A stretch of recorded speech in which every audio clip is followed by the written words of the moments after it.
Welcome to this flight of the Retail Pilot. I'm your host, Ken Pilot, former CEO and current brand advisor, retail tech investor and board member.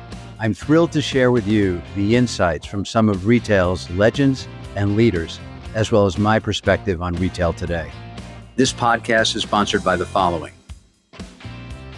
January Digital is a marketing leadership company solving business challenges through consulting, media excellence, and actionable analytics for some of the most innovative, growth-oriented brands in the country, including Carhartt, Kendra Scott, Strivectin, and Steve Madden.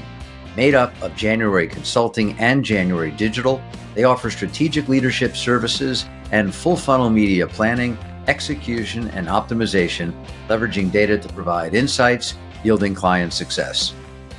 Bluecore's software solution turns anonymous online shoppers into known customers and repeat customers. Bluecore enables retailers to personalize and optimize their email, SMS, and site marketing campaigns by delivering targeted and relevant messages based on where every customer is in their journey. Bluecore replaces annoying high-volume messaging with high-value messaging. Customers include Alo Yoga, Neiman Marcus, and Gap. On today's flight of the Retail Pilot, we have Danielle Bernstein, a native New Yorker and fashion influencer turned business mogul. She has a dedicated fan base of over 3.3 million followers and counting across her social media platforms. Danielle started her internationally recognized blog in 2010 as a daily dose of outfit inspiration for women everywhere, before growing the platform into an aspirational yet relatable home for all things coveted. Danielle has since launched her brand, Shop We Wore What, a direct-to-consumer and wholesale business with millions of customers worldwide. Danielle was recognized by Forbes' 30 Under 30 list at just 24 years old and became a New York Times bestselling author for her book, This Is Not a Fashion Story, in 2020. Danielle also has a philanthropic arm, We Gave What, donating hundreds of thousands of dollars to charitable organizations.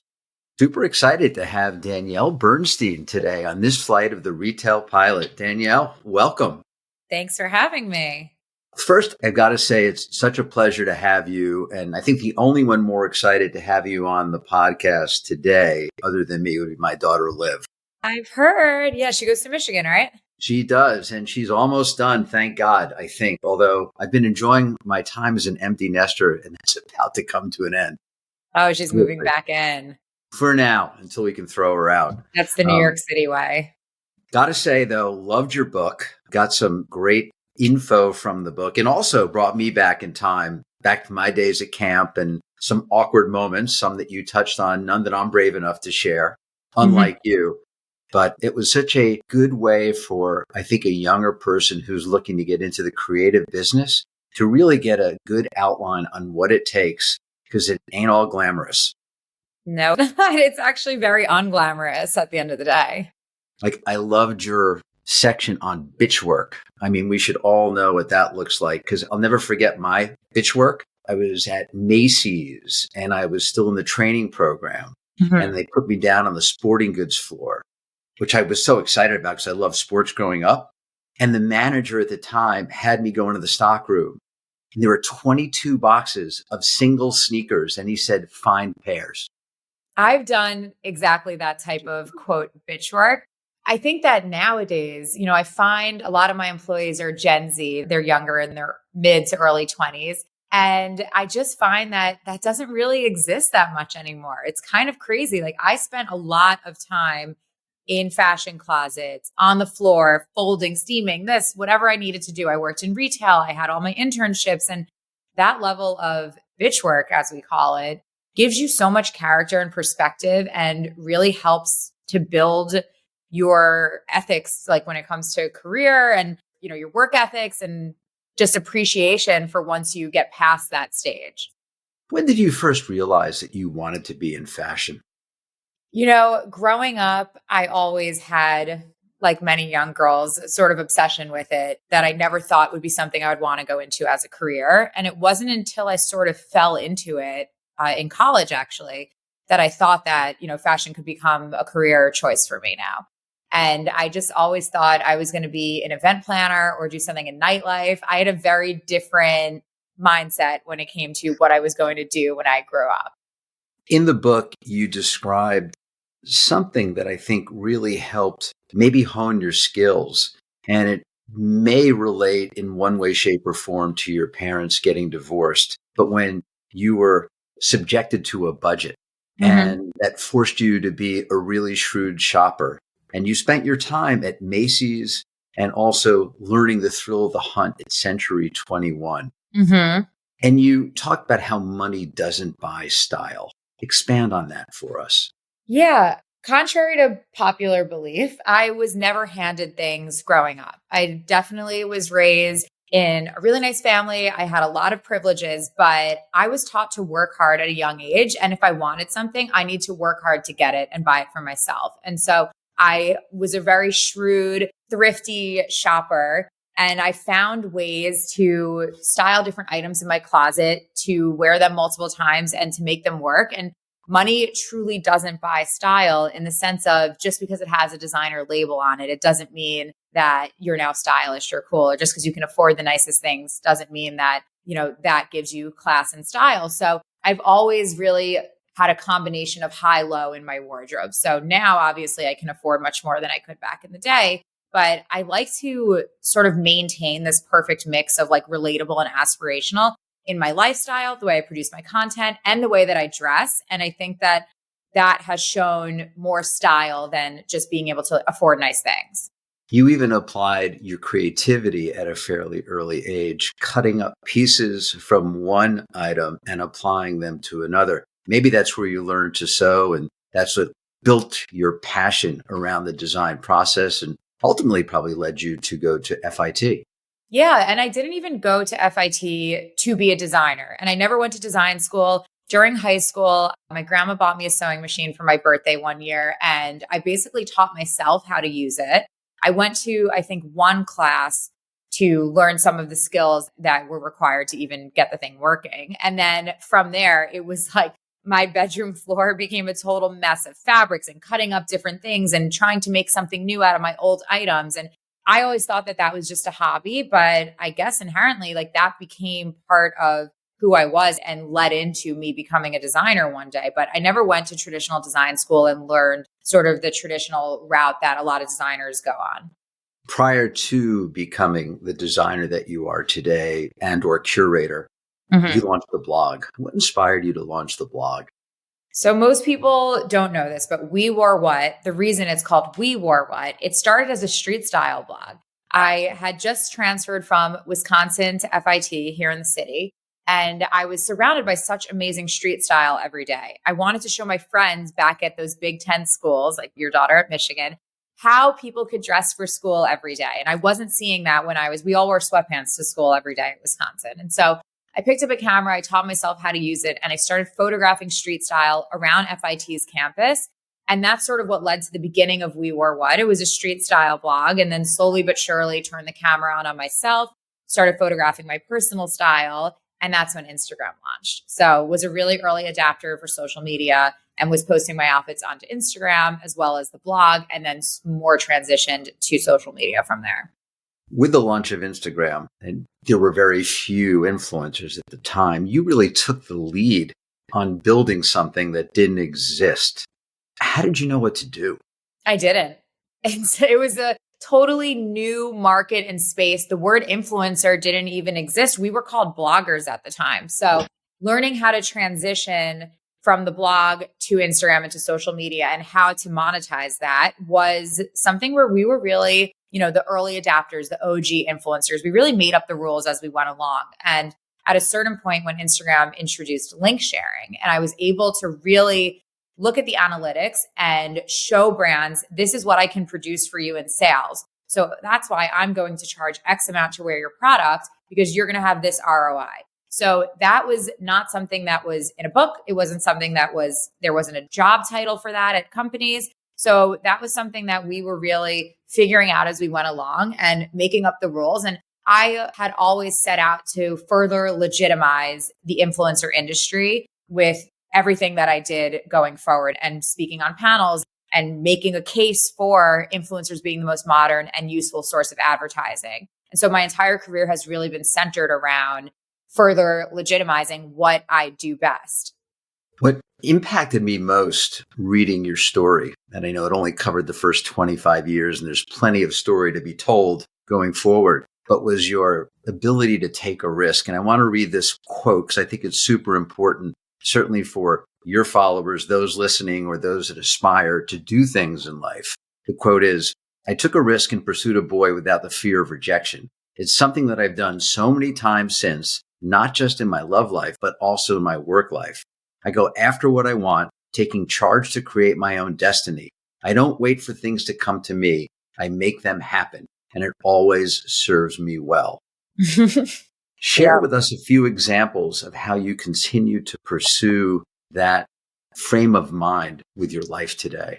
Well, yeah. Whether it's launching a new category for my brand or investing in a new company or opening my first retail space, I've always been an extremely decisive person and I make things happen quickly. Like I always hit the ground running with planning and execution on a project. On any project I set my mind to, and I never wait for it to come or mull over the idea. If I know I want to do something or I believe in a concept, I'm going to go out there and make it happen. And that's always been a really strong suit of mine that I think has gotten me really far in business and in my love life. Like my personal life, I've never been the one to wait for a guy to come up to me. I'll make the move first. And I think that that's so taboo that you think, the guy has to make the move for the girl. And I have always done the opposite of that. And it's served me well. Yeah, I was trying to think back on growing up, maybe driving out to the Hamptons, if I ever had a woman pull up in a car next to me Oh, and that's a good story in the book. flash her phone number at me while driving. But, I heard that was one of your tactics and it worked well for you. That was a fun one. Yeah. We were on the LIE driving out to the Hamptons and there was a very cool looking car with these two guys driving it. And I said to my friend, pull up next to them. I'm going to paste my number on the window and see if they call me. And we went out. We went out a few times, but it didn't end up working out, but it was made for a really good story. So you're into taking risks, putting it out there For to sure. get results. And if it doesn't pan out, you just keep moving. I love learning from my mistakes and I'm not afraid of failure. And I think that that's been so important in what I've done over the past 13 years. Let's talk a little bit about the business. We Wore What? Shop We Wore What?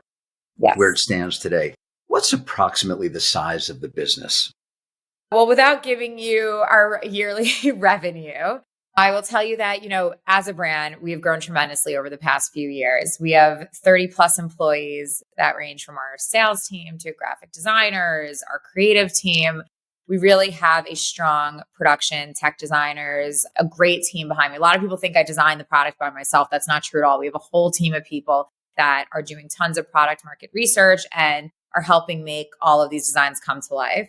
And it's been awesome to see. I love my business partners. I love growing my team. I love motivating and teaching my team as well. Being a leader is something that I've learned over the years, how to be a better leader as well. And learning to, let go of control and to delegate are all things that have been really important to the growth of the business. But it's been great. We still have a ways to go. I have high aspirations for where We Were What will be one day.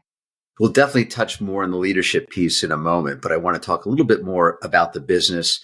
The customer base, obviously, it targets your following. But if you were to look at the age range of where she starts to become a We Wore What customer and where she maybe exits, what is roughly the age range for your customer? Yeah. So essentially, our customers are my peers. We have, the main bulk of our customers are ages 25 to 35, but I found more over the past year. We have been targeting Gen Z and we've been getting a lot more of Gen Z as our customers. So making our demographic even younger, but also then we have the moms and the customers and their moms, an older demographic that has sort of come into the picture. So there really is a wide range now of We Were What customers. And we don't find necessarily that there's like a dropping off point at a certain age because there's something for everyone in our collections. There's the young, trendy items that are like have virality. And then there's the timeless pieces that are like easy basics and can be worn at any age. So we've been lucky that we've been able to hit like a very large demographic. And the price points that you have are quite accessible, certainly relative to the more expensive luxury market. Yeah. Our price point essentially is everything's under $200, sometimes under $100, which has been really important to us to really maintain quality, but an obtainable price point. And that's sort of what the brand stands for. We focus on quality and fit first while maintaining an affordable price point. And I think we've been able to do that so far. The brand launched as a D2C brand, really focused with online being the key driver for business. You've expanded into wholesale, and you've even dabbled with a little bit of store retail with a pop-up. Where is the business today in terms of D2C and wholesale? And where is the opportunity for you going forward with stores? Yeah, I would say it's about a 70-30 split, 70% D2C, 30% wholesale. We are growing our wholesale market, but obviously we see the largest margins on direct to consumer and on our website.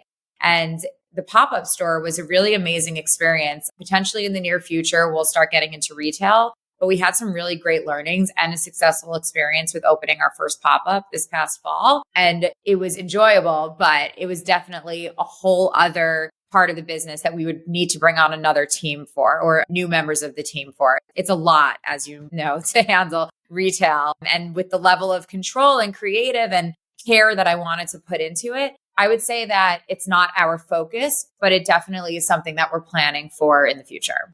It's interesting when I think about how you landed on a partner. We'll touch on Onia in a moment, looking for a partner with great expertise. I could certainly see you rolling out shop-in-shops with a trusted retail partner, whether it's a department store or someone else, but they would give you that flexibility of appearing and then disappearing. Because I think a lot of what makes retail exciting is the pop-up, the moment. Like, can I get there? How much time will it be there? How much product is left? So it could be a good opportunity in the future to look at a way I love that. We should offline about that a bit more. Yeah, I think, it's funny. I was having the same discussion with Payman Raff from Mad Happy and talked about partnerships and starting stores because, look, it's a big cash outlay. A lot of CapEx goes into stores, plus the responsibility for people and managing the store. It's another part of the business that's really big and time consuming. But we'll circle back to that. Yeah, I definitely want to. You're the expert. I want to pick your brain when it comes to that. Well, we'll see. I try to stay relevant. Over the past few years, you've launched jewelry. Now you have lounge. What's next? Well, also this past year was big. We launched footwear, jewelry, handbags as well. So getting into accessories has been really fun. This year, we have 2 new categories launching that are not announced yet, but it's really all about dressing the customer from head to toe and really creating a lifestyle around the brand. So you'll see that with these 2 new categories that I can't say yet. I need a launch. Let's go. Give me something. I know, it's coming. It's coming soon. And it's really exciting. It's something that I've really wanted to venture into for a while. It's something our customers have been asking for. So especially when we launch new categories, we always take our time. We have a lot of product market research that goes into it. We make sure that we're doing it right. We don't just rush into new categories. So the development of these new categories, and especially the ones launching this year, have been a year or 2 in the making. And so I'm very excited for it. And I think our customers will respond really well to it. Who is doing your shoes? Who did you find to partner with to do the shoes? We went through a bunch of different manufacturers. Footwear was not something that my current production partners were capable of, or to the extent and to the quality that we were looking for. So we worked with a bunch of different ones that came recommended from like-minded brands and friends of ours, and finally landed on a production partner that could produce the quality that I was looking for and the styles and also the price point. Price point's hard with footwear when you're working with, nicer qualities and still wanting to maintain that price point and the fits and the amount of sampling we had to do. But I've been really happy with it. We have boots launching in the fall that are very elevated looking and that are all under $200. What would be the key category that's really driving? What are you leaning into? What's producing the greatest penetration for the business? So it used to be swim. That's sort of what we became known for in the beginning. And that was our main and only category at a certain point. Now it's very much our ready to wear and our lounge and intimates that are really driving a bulk of the sales and have become sort of our top selling categories. But I think, that will continue to change as the market changed. Like during COVID, active was our best seller. That makes sense. Active and loungewear. So now it's very much on ready to wear, occasion wear, and our lounge pajamas.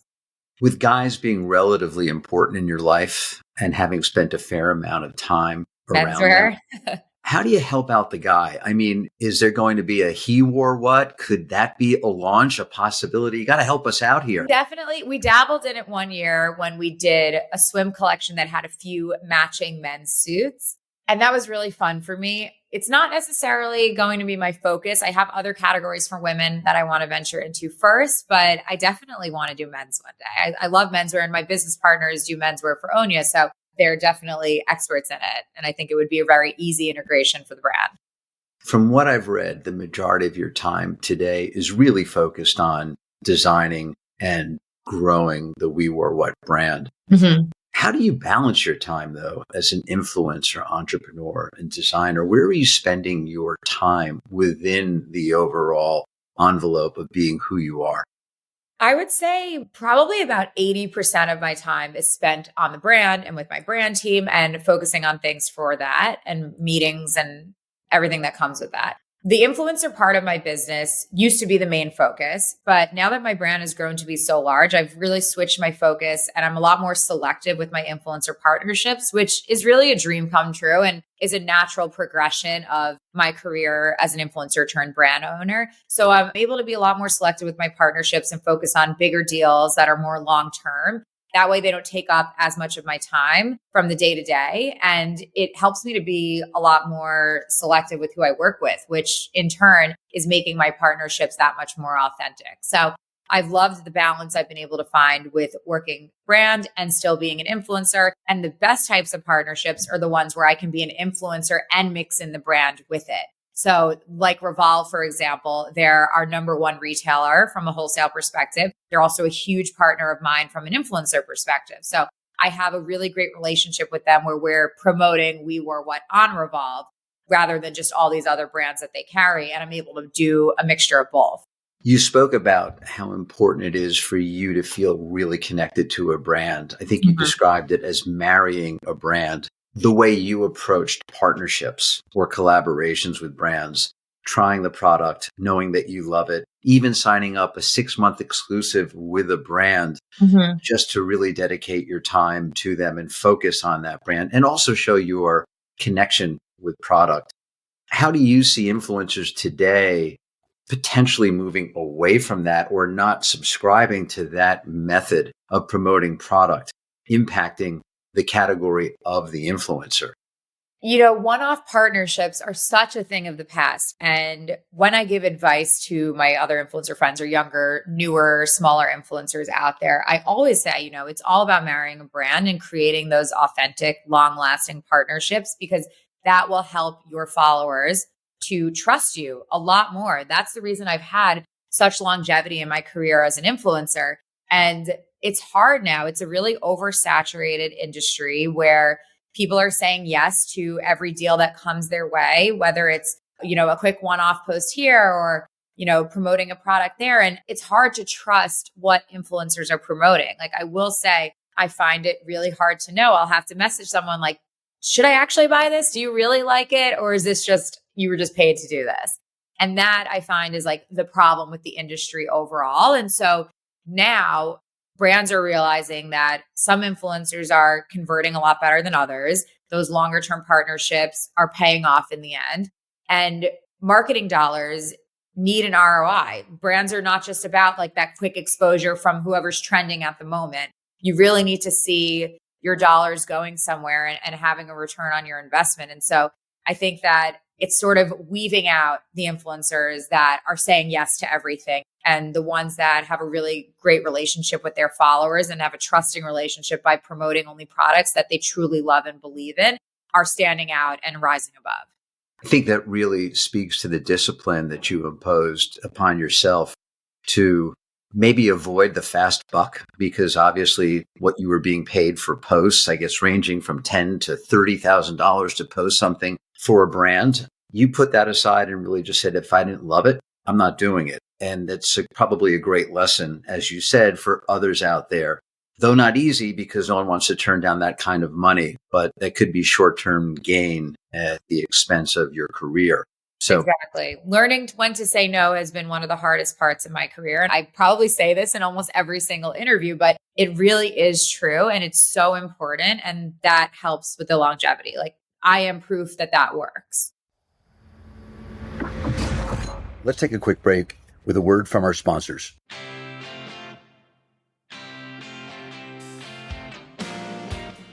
Predict Spring is a global point-of-sale platform live in 22 countries. The platform includes mobile POS, endless aisle, fulfillment, inventory management, and clienteling, creating a true omni experience for customers and associates.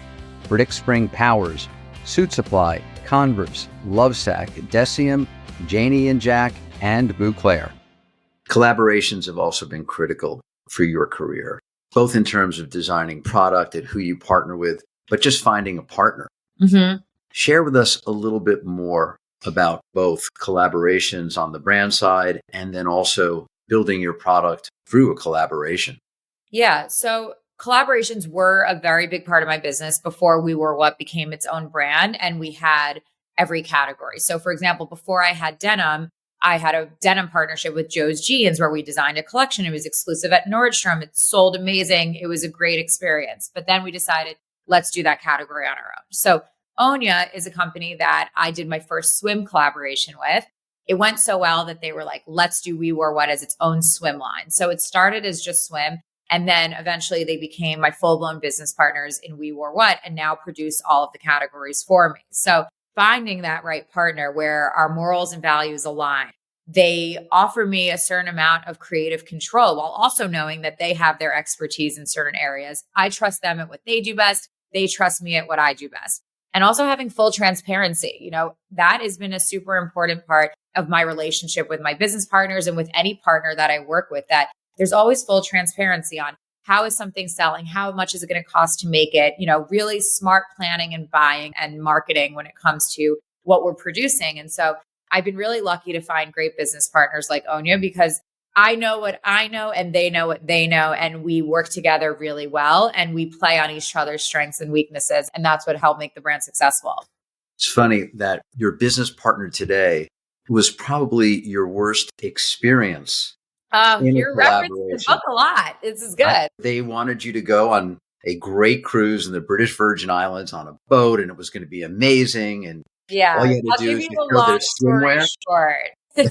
So Onya is primarily men's swimwear brand, was back then. This is 5-7 years ago? I don't even remember at this point, but they invited me as an influencer on a brand trip for them. This is before we did a collaboration, before we did anything. And they said, come to the British Virgin Islands. We're going to go on this luxury yacht. We're launching our women's swimwear and we want you to promote the women's swim. So I went on this trip and it was not what they said it was going to be. It was actually one of the worst trips I've ever been on. And I ended up leaving the trip early, checking into my own hotel with my assistant at the time and still saying, I'm going to be a professional and I'm going to produce content for them. Their goal is to promote women's swim. I'm going to still do that. So I still did that. I promoted, I linked it, everything. Over the next few weeks, I ended up meeting one of the founders in person through a friend of mine. And I was like, I have a bone to pick with you. This was the worst trip ever, blah, blah, blah. And he goes, well, actually, we love you. You produced so many sales for this swimsuit. Our women's swim succeeded because of you. We want to work together. So it's just really funny how a bad situation turned into what my brand is today, but it made for a great story. Let's talk a little bit about the creative process. I spent a number of years working at Gap, J. Crew, American Eagle, Ralph Lauren, and a big part of the creative process was traveling with the design teams around the world, being part of the sample buying expedition, bringing the product back to the office, looking at washes, finishes, fits, everything. And that really inspired so much of our design, so much of the creative process. There's been a fair amount of controversy that you've had to deal with in the past around your creative process and around copying product. Share your thoughts on that and really your approach to creating product. Like I said before, we have an entire design team behind the product that we produce. And what you're referring to all came at a time when cancel culture was starting and even became a word. And public figures were facing a lot of scrutiny for a million different things. And all of these claims that came out from these small businesses or other designers out there were completely unfounded and just simply not true.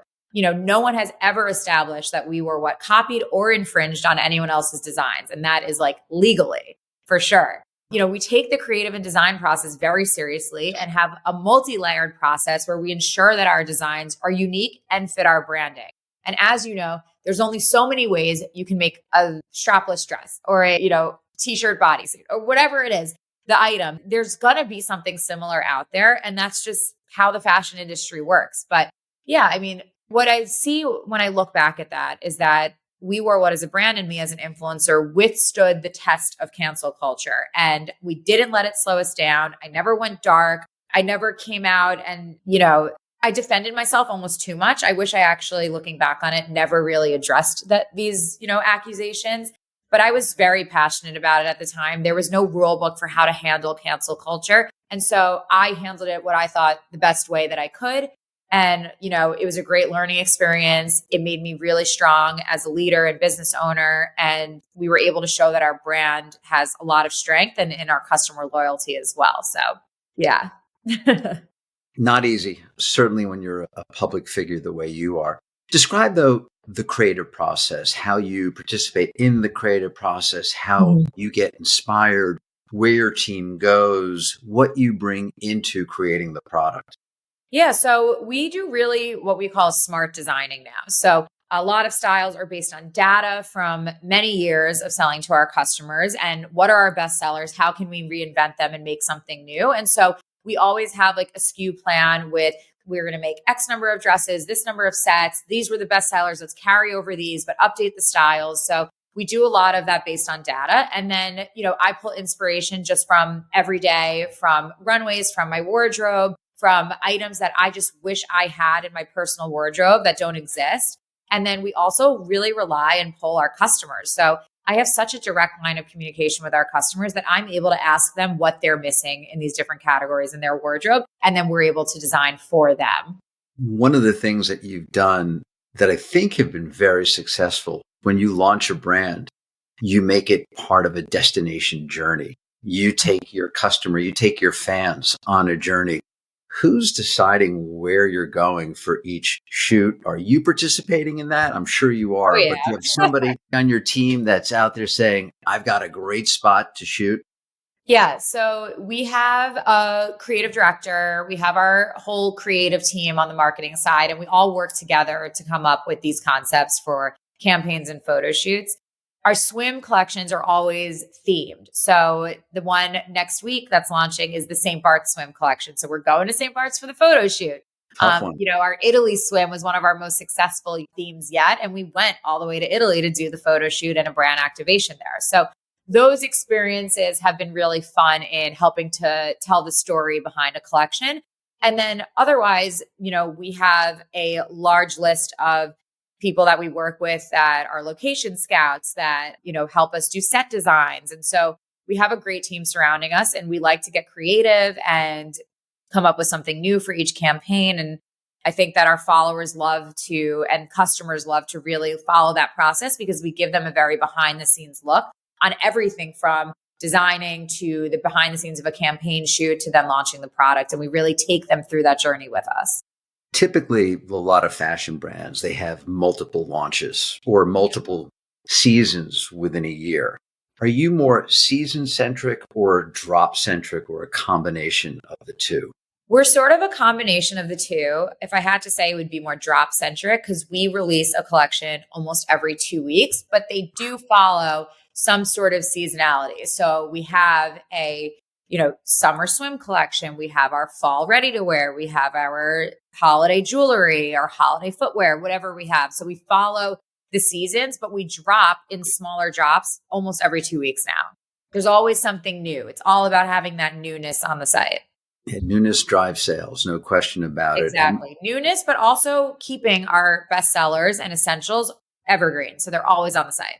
What would be, if you could share, a big position you would take in an item that you said, oh my God, this is going to be a bestseller? How many units of something would you produce? Oh my God. I mean, it depends. It's all over the place. I think in items we know are going to be bestsellers, the units are in the thousands. And that just really depends on the category and the price point of that item too. If it's a little bit of a lower price point, we may buy heavier into it because we know more people will be able to purchase it. But it so varies.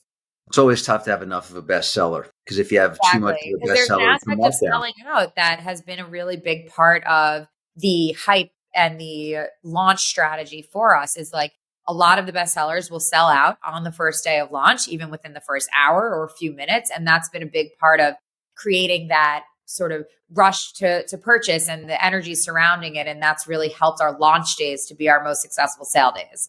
Yeah, I think Supreme taught us all a really good Supreme lesson. was a perfect example of that. Scarcity. Yeah, Nothing creates more desire than when you can't get it. exactly. Leadership. You mentioned it earlier. And I love another quote from your book that I got to share because I think it speaks to those that may want to work for you. Most of the interns could complete a task when I delegated it to them, but weren't proactive enough to anticipate my needs. They weren't my person. If I was going to bring someone on more long-term and actually commit to training them, then they would need to have that your brain is an extension of my brain factor. That's so important with those first few hires at a new company.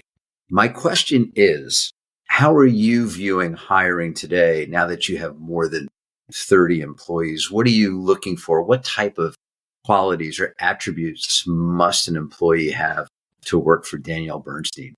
I mean, I think that it's a combination of many things. We look for someone who has the right skill set that we're hiring for it. That's the first thing.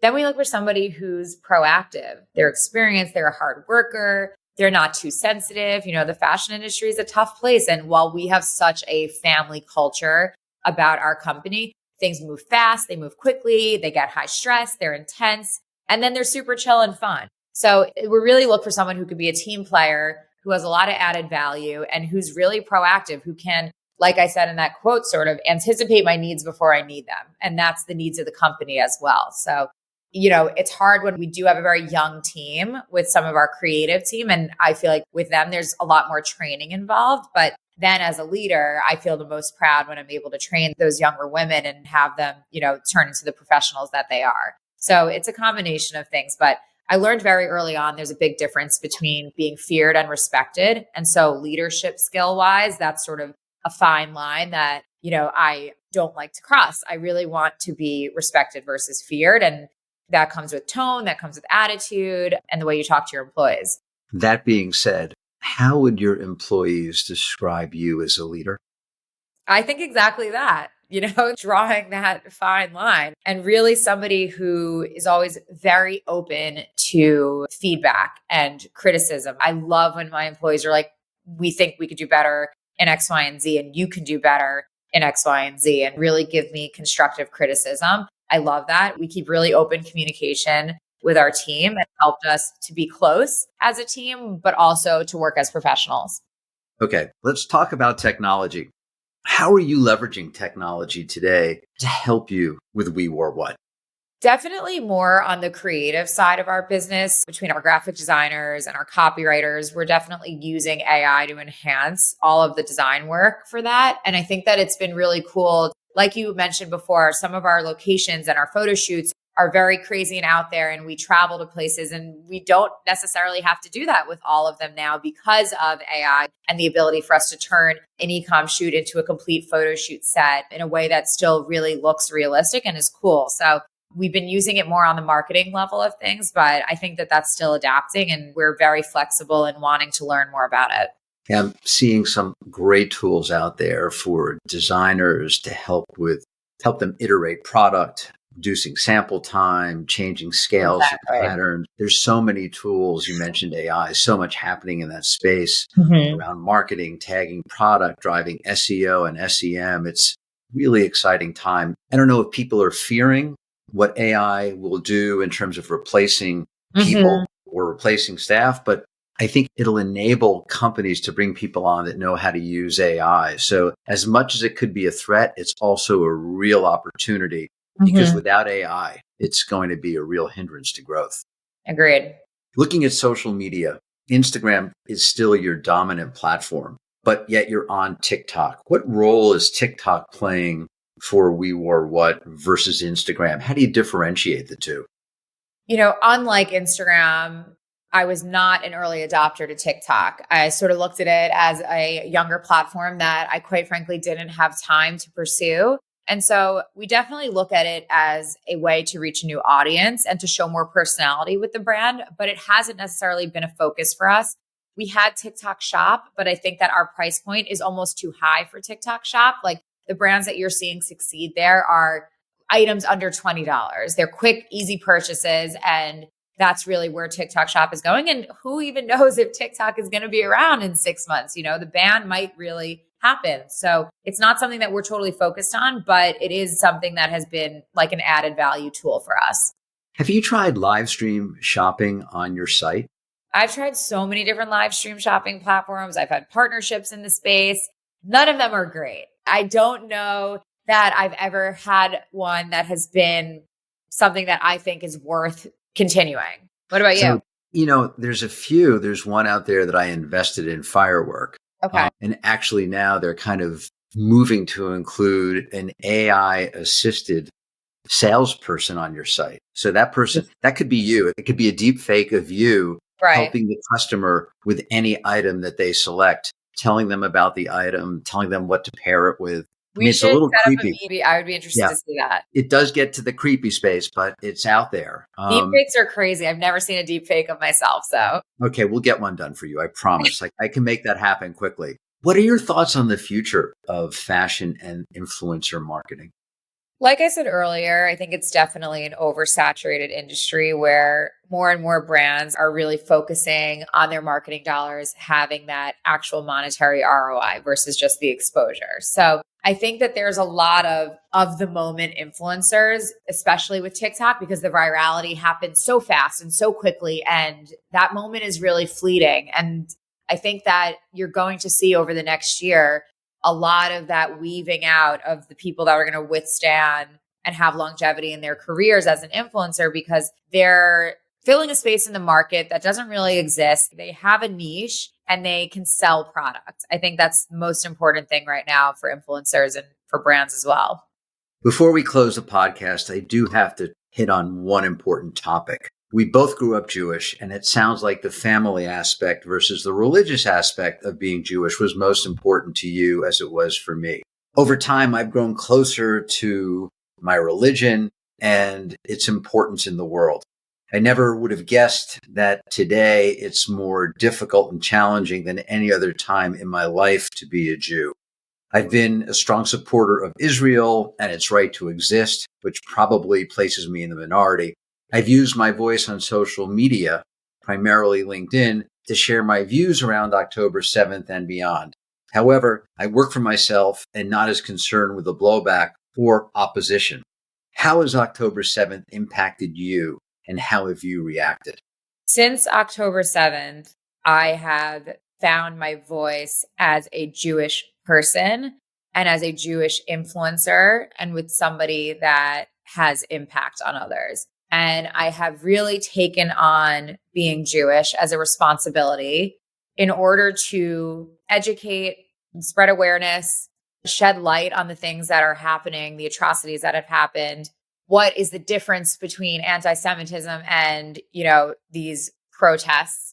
It's been really important for me to use my voice in a way that isn't so jarring for people. I've wanted to make it like, how could you not agree with that? I release statements and I talk to my followers and I talk to my team and I talk to people out there and I stand up for what I believe and I stand up for the Jewish people. And I do it in a way it doesn't come at another group. So it's almost like a softer approach because you see like a lot of very passionate Jewish influencers out there that are, it's hard to explain.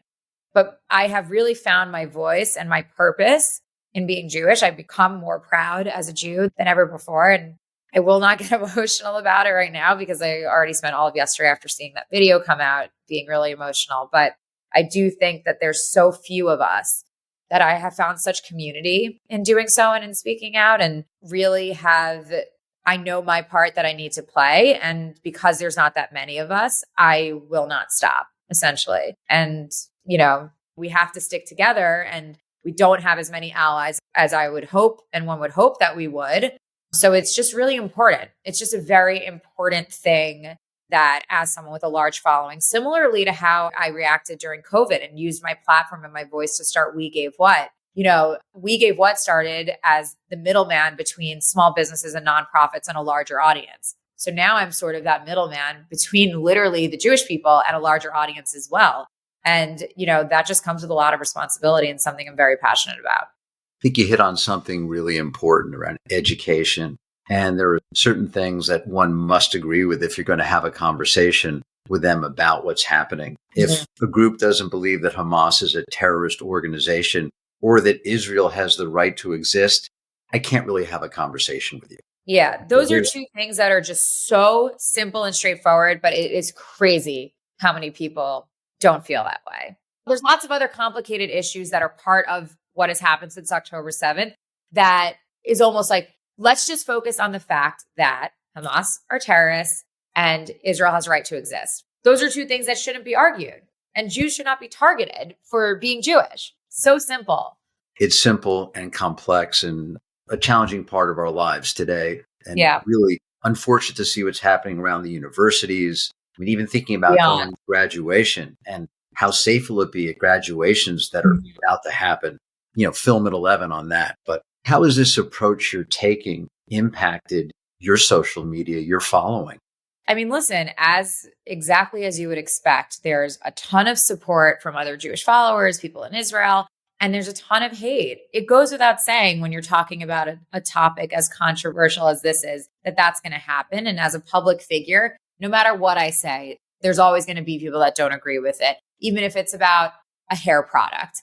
So it's obviously a very hot, sensitive topic that people are very passionate about. So I just don't look at my DMs when I'm posting about stuff like this. I just ignore them. And I really just focus on, keeping my head straight and, what I believe in.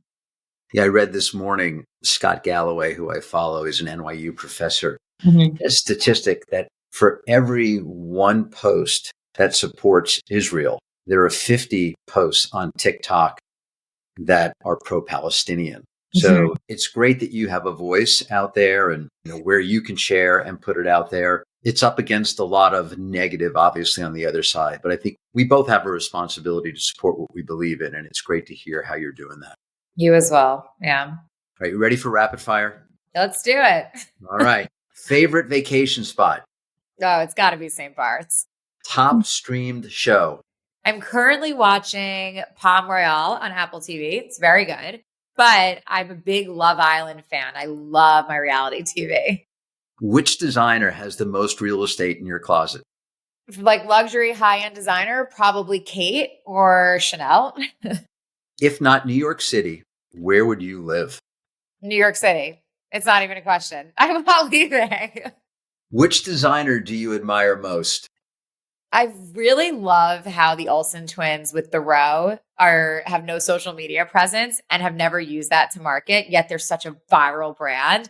I think that is so cool and something I could never do, but I'm a huge The Row fan. So, what is the one piece of makeup you can't live without?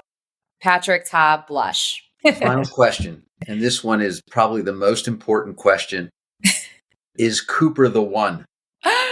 Oh my God. You're so funny because I don't even say his name, but it's fine. I don't care. I think so. And with that, we'll land this flight of the Retail Pilot. Danielle, thanks so much for joining us today. Thank you for having me. This was really fun. Thanks for tuning in to this week's flight of the Retail Pilot. And please give us a review on your favorite podcast platform.